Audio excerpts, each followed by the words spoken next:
So we have a start and then we have another stop. Stop is normally closed. Start is normally open. So this is start, this is stop.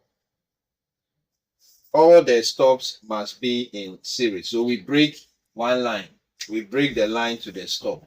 Or from here, we continue this to this remote stop like this. And then it should be in series with this one. You see here there are two terminals, but we broke the line to one terminal. We took it to the remote stop before it came back. But here we are doing it in parallel. It means that we'll look from both terminal 3 and 4 to terminal 3 and 4 of the other start buttons. So just simple like this. So if we label this one 3 and this one 4, 3 will go to 3. And then 4 will go to 4. So if you want to add other start buttons at different places, you just loop. So 3 to 3, 4 to 4, any number you want. So from anywhere, when you press any of these starts, the contactor will close. But the stops, you break one line and wire all the rest. So there is one other thing that we can add to this circuit. Let's say we want to add an indicator light. We want a light to be here so that when this motor is working, we will know. When you press the start button, this one usually makes a sound like that contact. But sometimes, for example, if you are using the remote start, maybe this one itself will be far away from you, so you may not hear the pop. So we can add a light to anywhere this remote start and stop will be, so that when you start and everything is okay, a light should show. So it's the light that will tell you that, oh, okay, this light is on, means the motor should be working or the load should be working. Do you understand? You see, the contactor must close before the motor works. So the indicator light will tell us if the control circuit is working, like the contactor, if the contactor is actually closing. All right. So if this one has live and neutral, it means we can take neutral from here.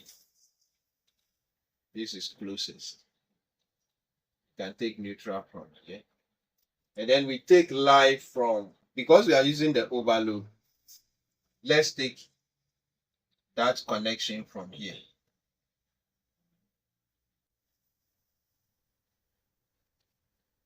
So that anytime the output to the motor gets here, this light should function. And that tells us the control wiring is intact. So if this light is on and the motor is not working, you don't waste your time to come and disconnect anything here. You know that this thing is working.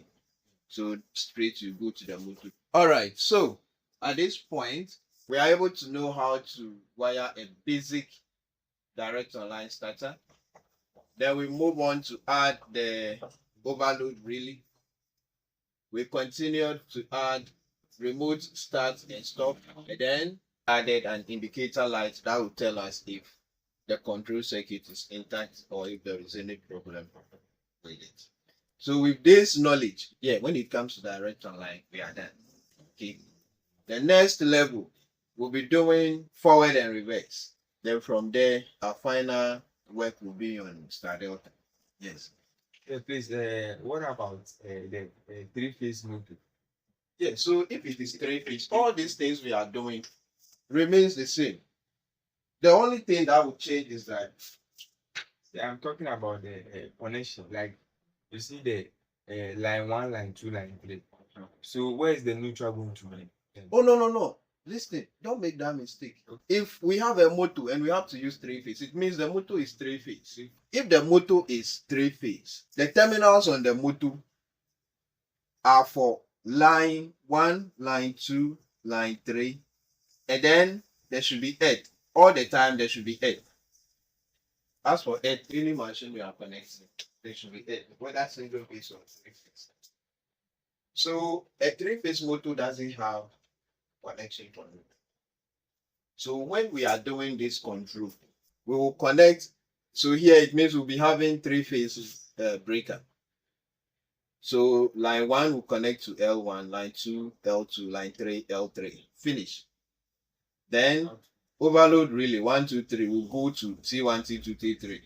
Then output, you take output to the motor from T1, T2, T3. Then you take earth from the main switch or from your distribution board, and then come and add it to the motor. So if you have a pump that is 3-phase, there is no neutral in it. Okay, so with what you are saying now, we will revisit this same direct online, and then I will use 3-phase to do it, to show you. Now, if we have a contactor coil that is rated 400 volts,